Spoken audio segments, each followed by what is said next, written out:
মওলা আপনাদেরকে নির্বাচিত করছে।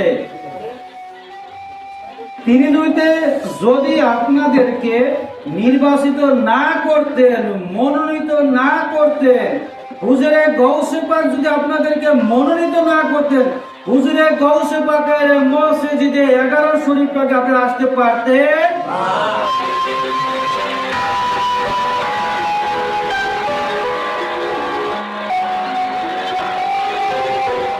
পারতেন না।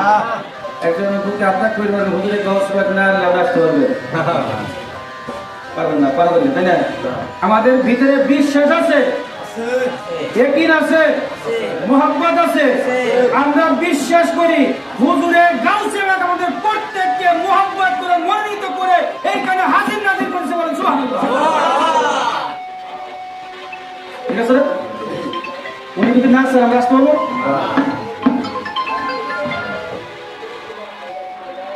আমি আপনাদের সামনে যে আলোচনা শুরু করছি, এটা গৌসে পাকের মাহফিল পাক, গৌসে পাকের 11 শরীফ পাক।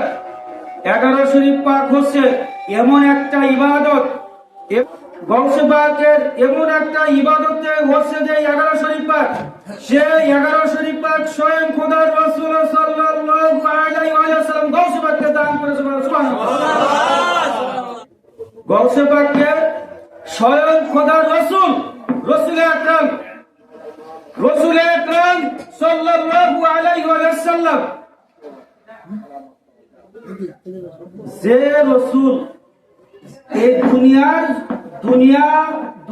যে আল্লাহ তাআলা দিয়েছেন, সেই দুনিয়া এত সুন্দর করে রূপদান হয়েছে আমার রাসূলের জন্য। কার জন্য? যে বিশ্বাস করে না তার ইমানের ব্যাপার। তার কি ইমানের ব্যাপার? যে বিশ্বাস করে তার ইমানের ব্যাপার। যে যতটুকু পানিতে নামবি সে ততটুকু ভিজবি, নাকি বেশি বুঝবি? একজন নাম ছিল আপনার গিরে পানিতে, সে কি মাথা পানিতে ভিজে করবি? উনি তো নাম সেতে গেল পানির কিনারা, সে বুঝবি কেবিলে করিয়া যে হাঁটু পানিতে বা কোমর পানিতে নামার মজাটা কি, বুঝবি? কে বললো? তিনি নাম ছিল গিরে পানিতে নামে হাঁটু পানি বা কোমর পানি গলা পানির মজা সে বুঝবি? যে যেরকম মনে লাউলাকা লামা খলাকতু আফলাক, হাদিসে কুদসি আল্লাহ তাআলা বলতেছেন, হে রাসূল, যদি আপনাকে আমি পয়দা না করতাম, আপনাকে আমি সৃষ্টি না করতাম, কুল কায়নাতকে আমি কোনো কিছু রূপদান করতাম না, ওয়া মালায়েকা ফেরেশতা সৃষ্টি করতাম না। আল্লাহ তাআলার এত ফেরেশতা আছে, পুরো শেষ করার কথা নেই। ফেরেশতা কেমন আছে? আপনি একটু ফেরেশতা সম্পর্কে একটা কথা বলি। আল্লাহ তাআলার একটা আসমানে বাইতুল মামুর একটা মসজিদ আছে। কি আছে? বাইতুল মামুর একটা মসজিদ আছে। ওইখানে 70,000 ফেরেশতা এসে 24 ঘন্টা জন্য ইবাদত করে। কয় ঘন্টা? মনে করেন আজকে এটা কথার কথা, আজকে সন্ধ্যার সময় ঢুকলো, ছড়ার সময়, কালকে সন্ধ্যা ছড়ার সময় বের হয়ে যাবে, ওর ইবাদত শেষ। 70,000 পৃথিবীর 70,000 শেষ। এই দল আর কোনদিন ওই মসজিদে ঢোকার মতন প্লেস পাবে না, শেষ। কথা বোঝা গেছে? জীবনে শুধু একবার বাইতুল মামুর মসজিদে ঢোকার মতন সুযোগ আছে, আর কোনদিন ঢুকতে পারবে না, কারণ সিরিয়াল করে রাখা আছে। আজকে 70,000, কালকে অমুক 70,000 ঢুকবি। দেখেন কত ফেরেশতা হিসেব আছে, হিসেব করে বলার কাজে আছে, বলার কাজে নাই।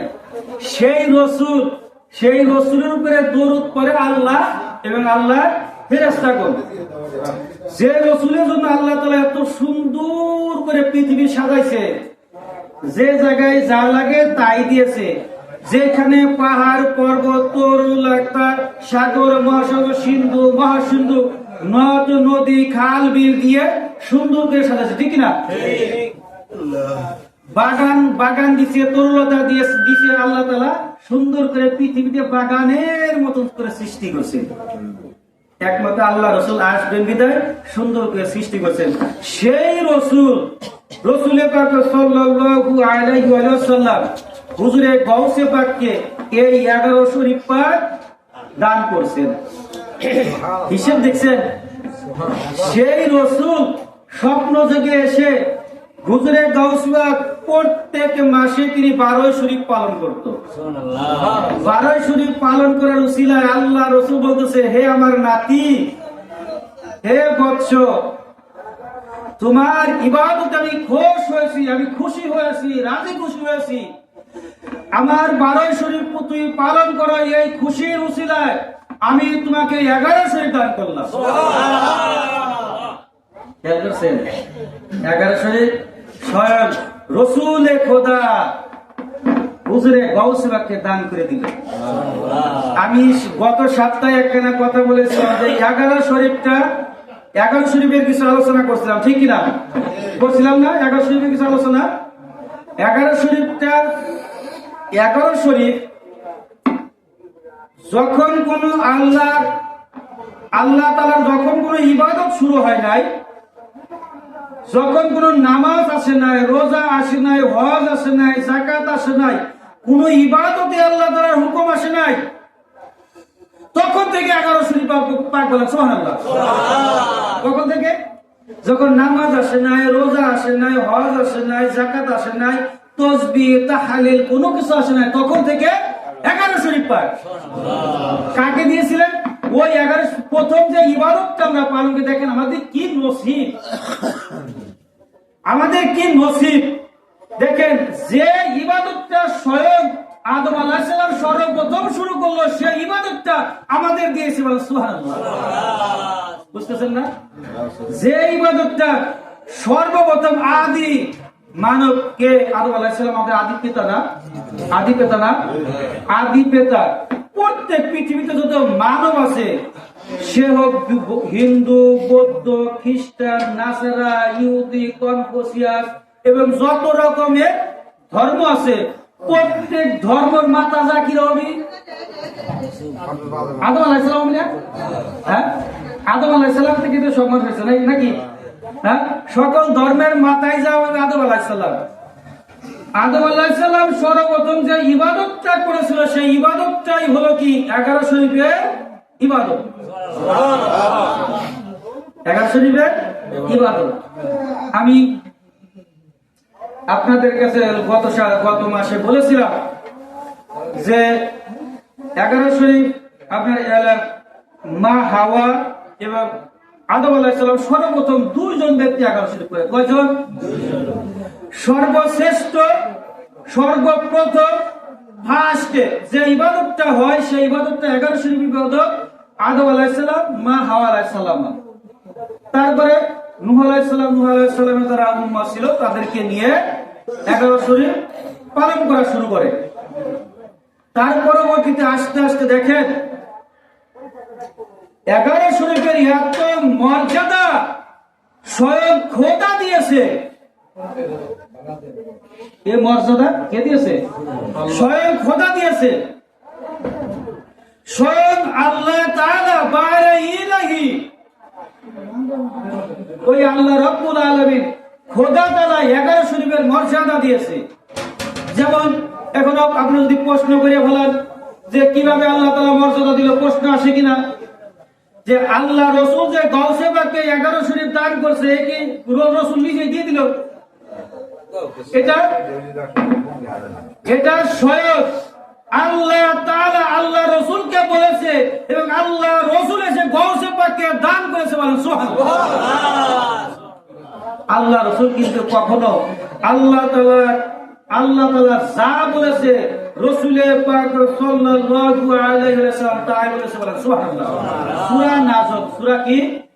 সূরা নাজমের 3 এবং 4 নম্বর আয়াত, এখানে বলা হচ্ছে ওয়ামা ইয়ানতিকু আনিল হাওয়া ইন হুয়া ইল্লা ইউহা। হে রাসূল, আপনি কোনো কিছুই মন গড়া বলেন না। খেয়াল করেন, হে রাসূল, আপনি কোনো কিছুই মন গড়া বলেন না। আপনি যা বলেন, আপনার উপরে যা প্রত্যাদেশ হয়, আপনার উপরে যা ওহী নাযিল হয়, তাই আপনি বলেন সুবহানাল্লাহ। কি বলতেছে? কুরআন পাক বলতেছে, হে রাসূল, আপনি কোনো কিছুই মন করা বলেন না, যা বলেন সবই তো কি ওহী, আল্লাহ তাআলার আল্লাহর হুকুম ছিল জিবরাইলের মাধ্যমে যা এসেছে তাই আপনি বলেছেন।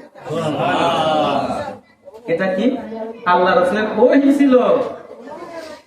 আল্লাহ রাসূল দুনিয়া থেকে পর্দা নেওয়ার পরেও জিবরাইল এসে এসে আল্লাহ রাসূলের কাছে ওহী নাযিল করছে, বলে সুবহানাল্লাহ।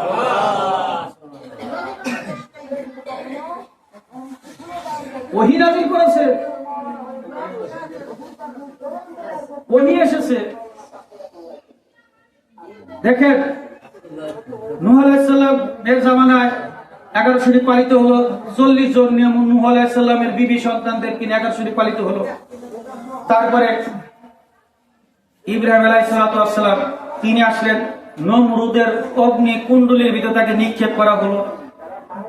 ইব্রাহিম আলাইহিস সালামের ললাটে রাসূল আকরাম সাল্লাল্লাহু আলাইহি ওয়াসাল্লাম ছিলেন। কে ছিল? খোদার রাসূল ছিল। ওই ইব্রাহিম আলাইহিস সালাম তিনি যখন আগুনের কুণ্ডলীর ভিতরে ছিল, আগুন নূহ আগুন ইব্রাহিম আলাইহিস সালামকে তাপ দিতে পারতেছিল না।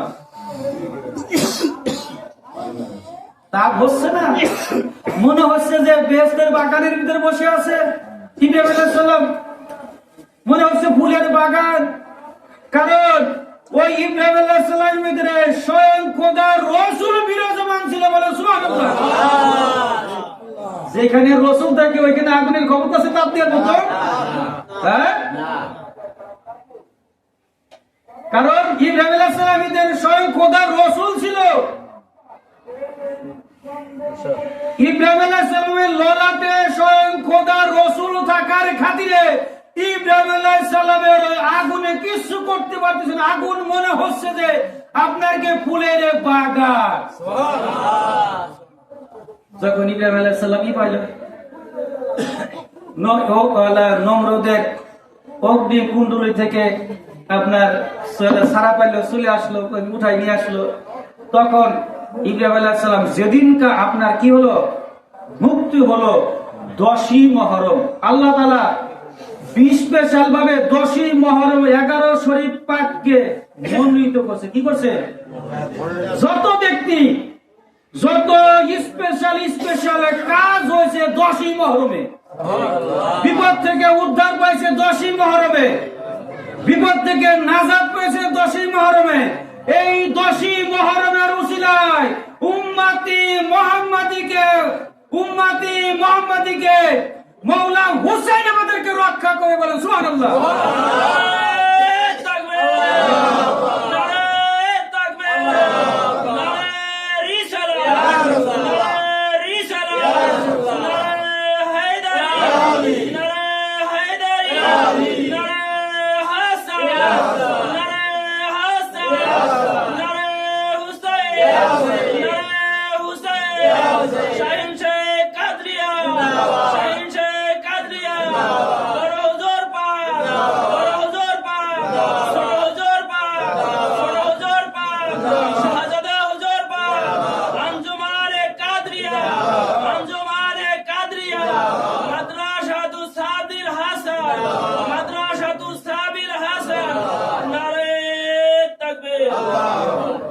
দেখেন, আমি আপনাদের যে কথাটা বলেছি, কথাটা একটু মনোযোগ সহকারে শুনবেন। মনোযোগ সহকারে শুনলে, মনোযোগ সহকারে যদি শোনেন, কাজগুলো যদি করেন, আপনারা নিজেই কি নিজেরা তো পরিত্রাণ পাবেনই, তার সাথে সাথে পরিবারের ফ্যামিলি পরিত্রাণ পাবে, বলে সুবহানাল্লাহ। আমি যে কথাটা বলেছি, মাওলা হুসাইন আলাইহিস সালাতু ওয়াস সালাম তিনি 10ই মুহররমের উসিলায়, তিনি যে 10ই মুহররমে কারবালার ময়দানে শাহাদাত বরণ করেছে, একমাত্র উম্মতি মুহাম্মাদিকে নাজাতের উসিলায়। কথাটা বুঝবেন কিন্তু। আল্লাহ তাআলা 11 শরীফ হুজুরে গৌসে পাককে দিয়েছে, এবং 10ই মুহররমের দিনে বড় বড় নবী আর রবি আম্বিয়া এবং রাসূলগণ 10ই মুহররমের দিনে নাজাত পেয়েছে। খেয়াল করছেন 10ই মুহররমটা কি? 10ই মুহররমের নাজাত পাইছে। 10ই মুহররমের নাজাত পাওয়ার পরে 11 শরীফের রজনীতে রাত ভরে ইবাদত করেছে। পাশাপাশি কিনা কথাটা কিন্তু বুঝতে হবে। কথাটা আপনাকে বুঝতে হবে, বুঝে শুনে কাজ করতে হবে। 10ই মুহররমে কি নাজাত পাইছে, কি বলল? ইব্রাহিম আলাইহিস সালাম 10ই মুহররমে নাজাত পাইল। নাজাত পাওয়ার পরে সন্ধ্যা লাগার সাথে সাথে কি হয়ে গেল? 11 শরীফ চলে আসলো কিনা? ওই 11 শরীফের রজনী 11 শরীফ করলো। বলেন সুবহানাল্লাহ। খেয়াল করতেছে? হ্যাঁ, স্পেশাল করে 10ই মুহররম আল্লাহ তাআলা আদম আলাইহিস সালামকে পাঠাইছে 10ই মুহররমে। মা হাওয়া আলাইহিস সালামের সাথে দেখা হয়েছে 10ই মুহররমে। এইভাবে 10ই মুহররমের স্পেশাল 10ই মুহররমকে আল্লাহ তাআলা মনোনীত করছেন। আল্লাহ তাআলা 10ই মুহররমকে মনোনীত করছেন। যে কথাটা বলতেছিলাম খেয়াল করে, আরো যারা নবী, আম্বিয়া কিরাম এবং আম্বিয়া রসুলগণ, যত খোদার রসুল ছিল, যত আম্বিয়া কিরাম ছিল, যত নবী ছিল, যারা বড় বড় নবী ছিল, আপনার মুসা আলাইহিস সালামের জামানার কথা বলে শুনি। মুসা আলাইহিস সালামের জামানায় মুসা আলাইহিস সালামের 12টা দল ছিল, কম ছিল, কারোর সাথে কারো মিলত না। কারোর সাথে কি কারো মিলত না। যখন মুসা আলাইহিস সালাম নীল নদ পার হলো, 12টা রাস্তা বের হয়। 12টা রাস্তা, কার সাথে কারো মিল নাই, কিন্তু দুটোটাই সকলেই মুসা আলাইহিস সালামকে মানে। 12টা গোত্র বা কওম বের হয়। এই মুসা আলাইহিস সালামের যারা উম্মাহ ছিল, যখন নীল নদ ফিরআউনের থেকে ওই যে জুলুমকারী ফিরআউন, এই জুলুমকারী ফিরআউনের থেকে মুক্ত পাওয়ার জন্য নীল নদের সামনে দাঁড়ায় যায়, ওই যে হাতে দেখা লাঠি দিয়ে বাড়ি দেয়, নীল নদের ভিতরে কি হয়ে যায়? রাস্তা হয়ে যায়, ঠিক না? সেদিন ছিল 10ই মুহররমের কি দিন, 10ই মুহররমের দিন। আপনার মনে করেন নীলনদ পার হয়ে গেলে, হেঁটে পার হয়ে গেলে, এত গভীর জলাশয়, গভীর নদ নদী, এত পানি, ওই পানির ভিতর থেকে আপনার লাঠি দিয়ে বাড়ি দেওয়ার সাথে সাথে রাস্তা হয়ে গেল। রাস্তা হয়ে যাওয়ার সাথে সাথে ওরা তো যারা আল্লাহর রসুলের মহব্বতকারী ছিল, মুসা আলাইহিস সালামের মহব্বত, তাদের হেঁটে সবাই চলে পার হয়ে গেল। পার হয়ে যাওয়ার পরে ওই যে যারা আপনার দলবল ছিল, সকলে তো ডুবে গেল। ফিরআউনের দলবল কি হলো? ডুবে পড়ে গেল। ফিরআউন সহ হইল, পানির ভিতরে তলা মারা গেল। এখন 10ই মুহররমে তারা পরিত্রাণ পেল, তারা কওমকে নিয়ে নাজাত পেল, পরিত্রাণ পেল।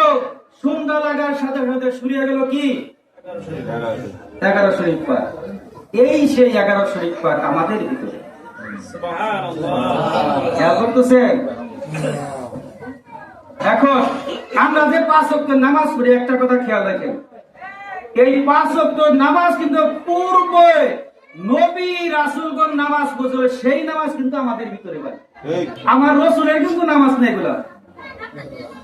এখন একদল বলে যে পূর্বের জামানায়, কিছু কিছু মানুষ বলে, কথাটা খেয়াল শুনে রাখেন, আপনারা শুনে রাখেন প্রত্যেকেই, যে অন্য জামানায় সেজদা ছিল, এখনকার জামানায় সেজদা কি হারাম হয়েছে, শিরক হয়েছে। একদল বলে কিনা? বলে অন্য জামানায় যে নামাজটা নিয়ে এসেছে, সেই নামাজ তো আমার রাসূল আমাদের জন্য কি করছে? ফরজ করে দিছে। এই নামাজ কিন্তু আমাদের জন্য না, ওই নবী রাসূল আম্বিয়াগণ নামাজ পড়েন, সেই নামাজ আমাদের উপর ফরজ হয়েছে। এই যে রোজা রাখি, 1 মাসের নামাজ রোজা করি আমরা, এই রোজাও কিন্তু অন্য রাসূলদের ছিল, সেটা আমাদের উপর কি ফরজ হয়েছে। এটা কিন্তু তাদের ছিল, আমাদেরকে আল্লাহ রাসূল ফরজ করছে। আপনার আদম আলাইহিস সালাম, মা হাওয়া আলাইহিস সালাম ফজরের সময় 2 রাকাত নামাজ পড়ছিল, সেই 2 রাকাত নামাজ ফজরের নামাজ ফরজ হয়েছে। বলেন সুবহানাল্লাহ। কি বললেন? বুঝলেন কি? যোহরের নামাজ, তারপরে আপনার আসরের নামাজ, মাগরিবের নামাজ, ঈশার নামাজ, এই সব নামাজ একটা চার ছিল, এখন আমার কাছে নাই। আমার কাছে কিতাব আছে, কিন্তু কিতাবটা আমার কাছে বর্তমান নাই। কিন্তু প্রত্যেক কারা কারা কাদের নামাজ ছিল, সেই নামাজ আমাদের খরচ হয়েছে। আমার কাছে কিতাবটা ছিল, বর্তমান নাই, আমি বলতে পারছি না, পরে একটা সময় বলবো এই কথাটা। ওই নামাজটা আমার কাছে খরচ হয়েছে।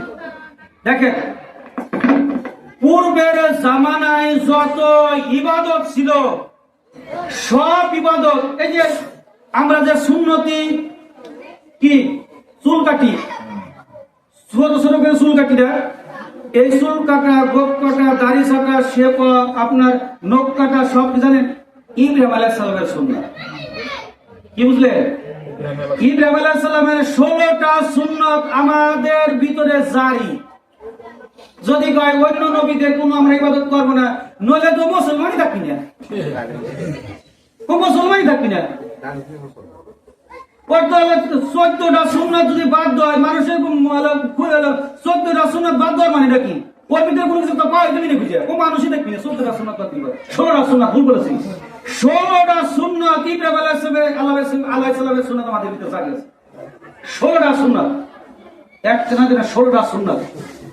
অন্য নবীদের যে সুন্নাত গুলো ছিল, নামাজ গুলো ছিল, রোজা গুলো ছিল, আপনার রোজা ছিল, নামাজ ছিল, তারপরে আপনার সুন্নাত ছিল, সেইগুলো আমাদের রসুল সেইগুলো সুন্নাত করে, কিছু সুন্নাত করেছে, কিছু ফরজ করেছে। সুবহানাল্লাহ। দেখেন আমরা যে গৌসে পাকে, এই যে 11 শরীফ পাকে আসছি, আমি আপনাদেরকে একটা কথা বলি, খেয়াল করেন। আপনারা প্রত্যেকে আমাদের পীর ভাই আছেন না? পীর ভাই নেই হয়তো কিছু পীর ভাই আছেন, কিছু মুরিদ হন না, তাই না? কিন্তু আওলাদের রসুলকে মহব্বত করেন, ঠিক কিনা? আওলাদের রসুলের মহব্বত করেন না? আওলাদের রসুলের মহব্বত ছাড়া কি 11 শরীফে আসবে এরকম বোঝা যায়? আসবে? ওই তো মসজিদের সামনে যা মনে করেন যে এমন ভাবে যাবি মনে যে শত্রুদের সামনে তো যাইতেছে। আমি আপনাদেরকে একটা কথা বলি, আমাদের পীর ভাইদের উদ্দেশ্য করে আমি কথাটা বলবো। শুধু আমরা কিন্তু 11 শরীফ শুরু করেছি মাগরিবের নামাজ পড়ে। অনেকেই আছে যে ইশারের নামাজটাও পড়তে পারে নাই। আমরা কিন্তু মাগরিবের নামাজ পড়ে শুরু করছি। অনেকে ইশারের নামাজটাও 11 শরীফ ঠিকই করতেছে, ইশারের নামাজটাও পড়তে পারতেছে না। হ্যাঁ, এই কেমন হয়? এই বাইকগুলো ভালো দেখা যায়? ভালো দেখা যায় না। হুজুরে গৌসে পাকের 11 শরীফ পাক, হুজুরে গৌসে পাকের মসজিদ, ঠিক না? দুইটা কি, এটা কি কোন থেকে সারতে যাবি? হ্যাঁ, যেটাই হুজুরে গৌসে পাকের মসজিদ, সেটাই হুজুরে গৌসে পাকের কি 11 শরীফ পাক। এইটা 11 শরীফ পাক, এইখানে কি হুজুরে গৌসে পাকের মসজিদ। এই যে হুজুরে গৌসে পাক মনে করতেছেন বড় হুজুর পাক হুকুম দিছে, এই হুকুম হুজুরে গৌসে পাকের হুকুম, স্বয়ং হুজুরে গৌসে পাকের হুকুম। এটা বড় হুজুর পাক তো হুকুমই, এটা বড় হুজুর পাকের হুকুম, কিন্তু হুজুরে গৌসে পাকের হুকুম। আমরা কই না যে কাদরিয়া তরিকার মুরিদ, কই না? আমরা কিন্তু বলে দিচ্ছি বড় হুজুর পাকের কাছে, কারণ এটা কাদরিয়া খানদান, সেই হিসেবে কাদরিয়া তরিকার মুরিদ, তাই না?